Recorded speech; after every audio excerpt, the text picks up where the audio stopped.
Mijn naam is Geerten Verberkmoes, vioolbouwer in Bergen op Zoom. Allang ben ik geïnteresseerd in de lokale aspecten van de bouw van muziekinstrumenten. Zo onderzocht ik de vioolbouw van Brussel rond 1750 en bouwde een ensemble van strijkinstrumenten naar voorbeelden uit die plaats en periode.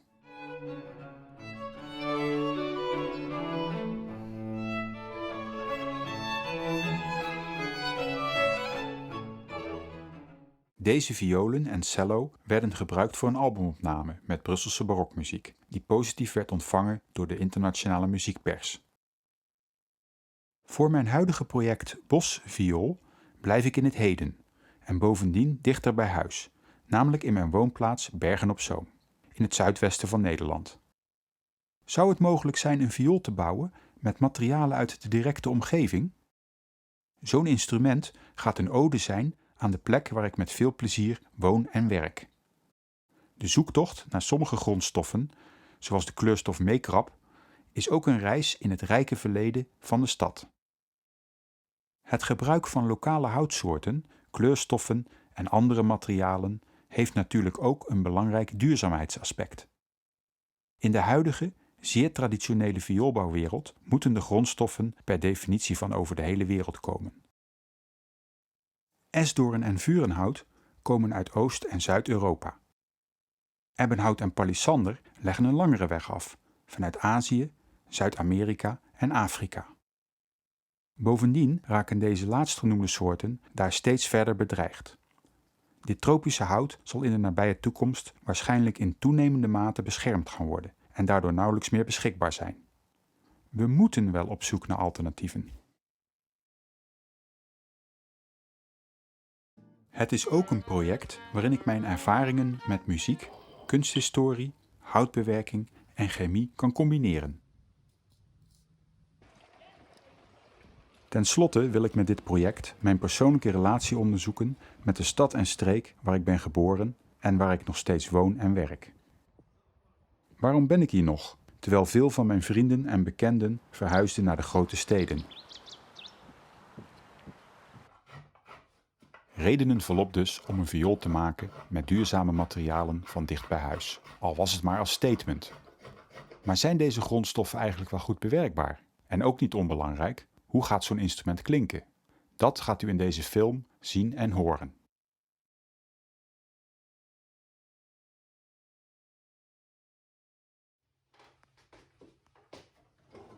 De bouw van de viool van Bergse grondstoffen, kortweg de bosviool, begint met het uitzoeken van het hout voor de hals, het achterblad en de zijrand.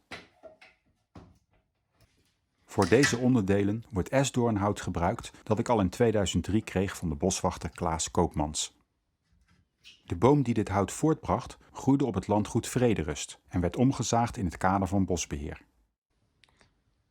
De afgelopen 20 jaar gebruikte ik dit hout al voor meerdere instrumenten, maar nog nooit in een instrument opgebouwd uit hoofdzakelijk Bergse materialen. Eerst moet het ruwe hout worden ingekort.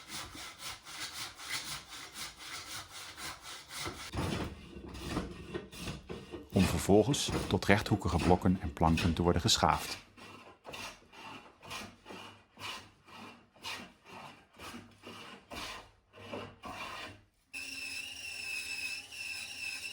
Met een lintzaag zaag ik strookjes van het esdoorn, waarmee de zijrand van de viool zou worden opgebouwd.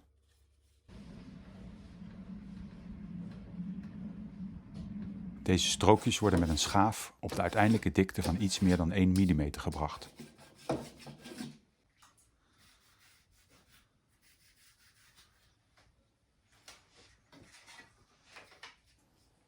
Nu kan ik, met behulp van vocht en warmte, elk van de 6 stroken in de juiste vorm buigen.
gebogen strips worden tegen de mal passend gemaakt en daarna tegen de binnenblokjes vastgelijmd. Dan is de zijrand klaar.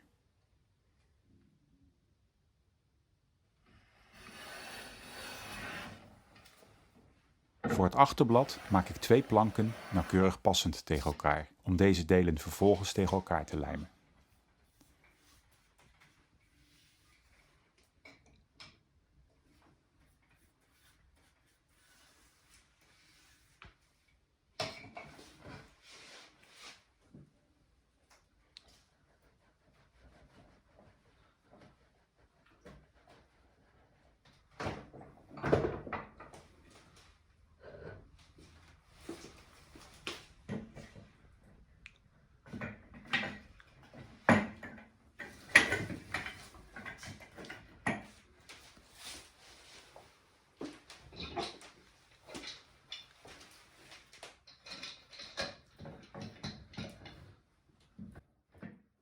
Nu het esdoornhout vanuit de ruwe vorm is verwerkt tot bruikbare onderdelen, is het tijd geworden om boswachter Klaas Koopmans na 20 jaar weer eens op te gaan zoeken. Ik ben benieuwd wat hij zich nog herinnert van het vellen van de boom.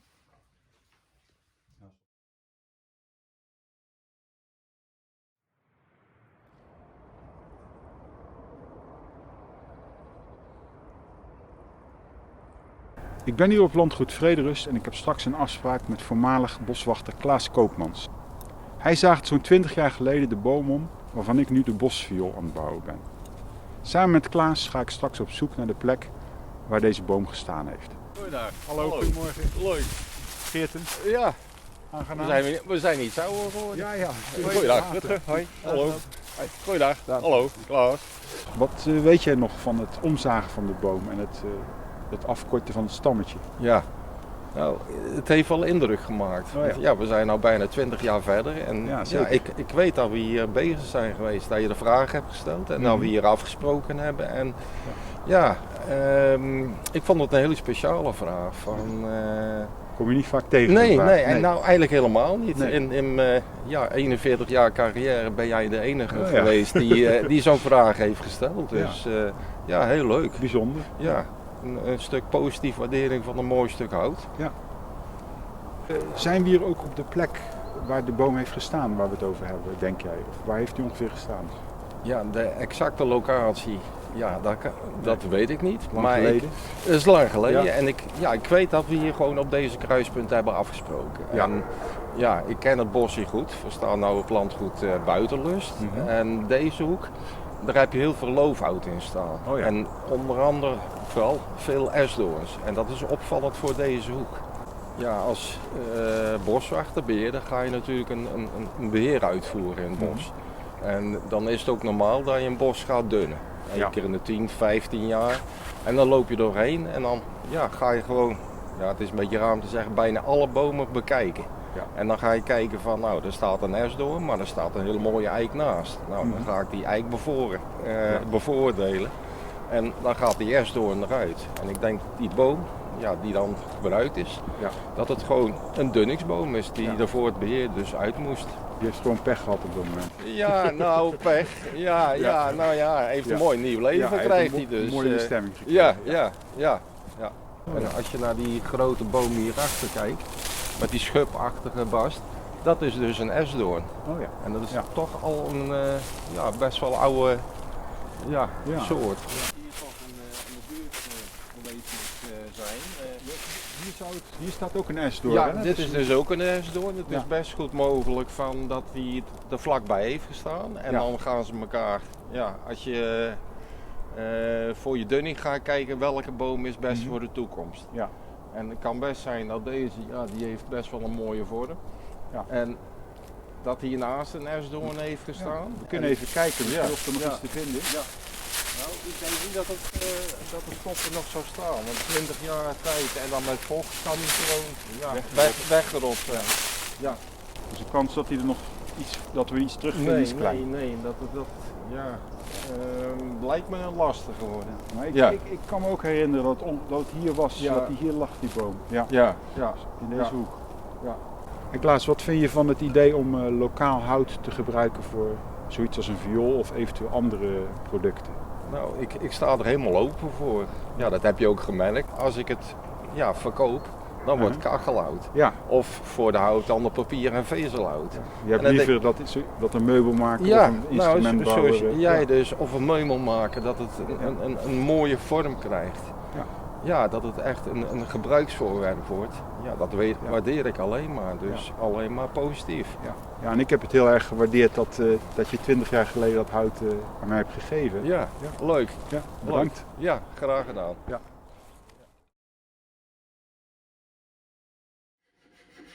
Terug in het atelier begin ik met het achterblad van de viool. Eerst moet de plank esdoorn in de gewenste buitenvorm worden uitgezaagd. Daarna begin ik met het beeldhouden van het gewelfde buitenoppervlak. Dat gebeurt met gutsen en kleine schaafjes.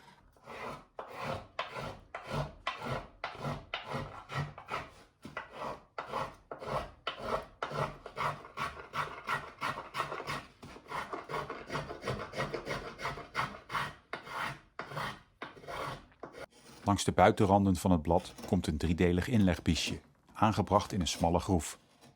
Voor deze inleg gebruik ik onder andere walnootfineer. Dit bruine hout moet eerst zwart gebijst worden. Hiervoor moet ik op zoek naar galappels, die rijk zijn aan tannine. In het stadspark Kijk in de Pot staan veel eikenbomen en aan die boomsoort groeien nu juist soms galappels. Deze kleine, bolvormige vergroeisels ontstaan als de galwesp haar eitjes legt in de bladeren of takjes van de boom. Afgevallen galappels kun je op de grond vinden, tussen de eikels. Weer thuisgekomen stamp ik de galappels eerst fijn.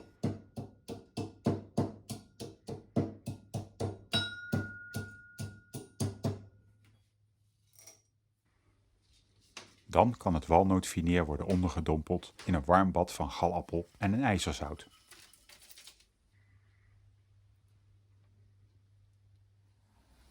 De volgende dag is het hout pikzwart geworden door een chemische reactie tussen de tannine en het ijzerzout. Dit gezwarte fineer verwerk ik vervolgens tot inlegbiezen, die dan weer bestaan uit 3 laagjes: zwart, wit en zwart.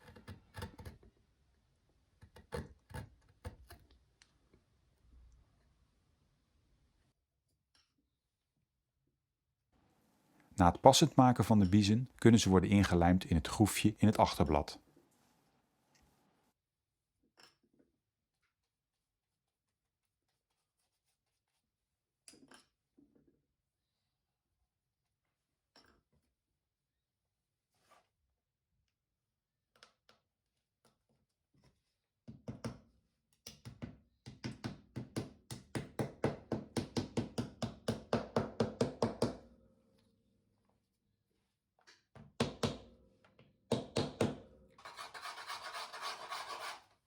Met een schraapstaal werk ik de buitenwelving af tot een mooie, vloeiende vorm.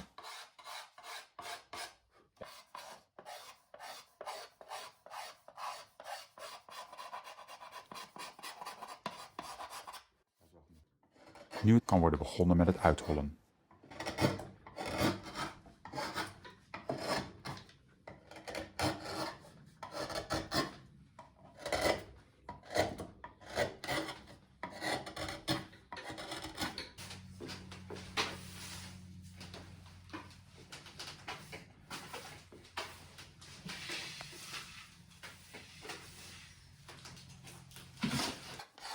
Het blad wordt nauwkeurig afgewerkt tot een specifiek diktepatroon.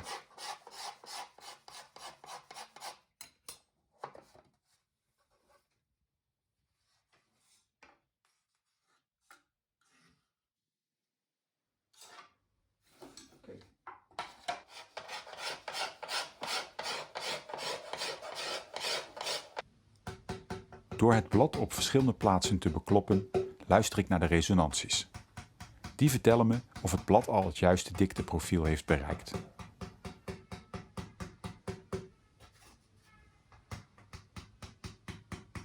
Als dat het geval is, kan het blad op de zijrand worden gelijmd. Nu kan begonnen worden met het laatste onderdeel van esdoornhout, de hals.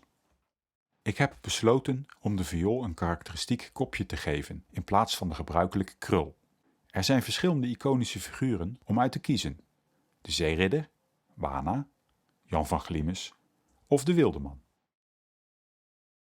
De keuze viel uiteindelijk op de wildeman, omdat zijn baard en bladertooi een uitdaging zijn om uit te snijden. Eerst worden tekeningen gemaakt en oefenkopjes uit klei en hout. Dan kan het echte werk beginnen. Eerst ruw,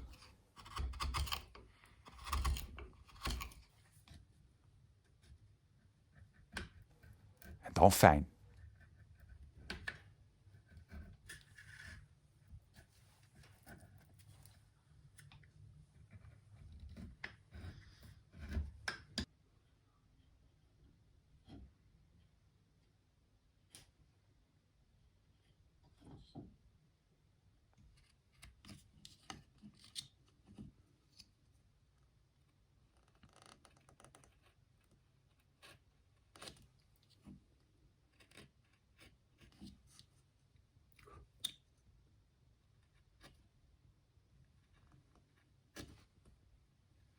Uiteindelijk krijgt de kop een mooie inkleuring om het houtsnijwerk te accentueren.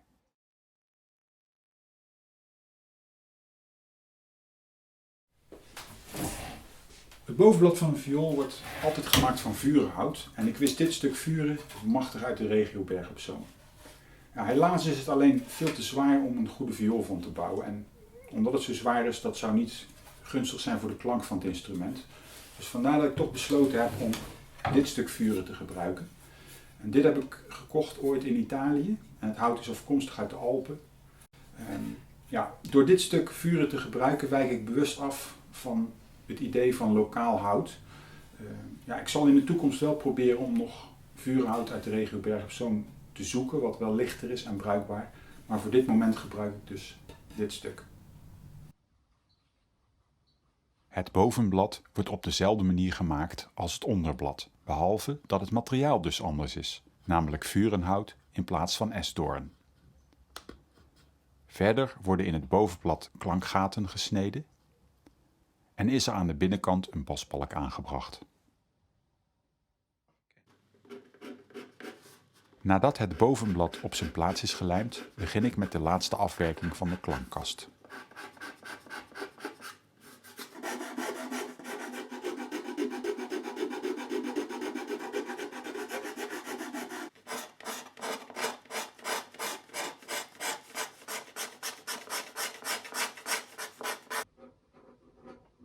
De hals wordt nu aan het instrument gezet door middel van een sterke zwaluwstaartverbinding. Het inpassen is een nauwkeurig klusje.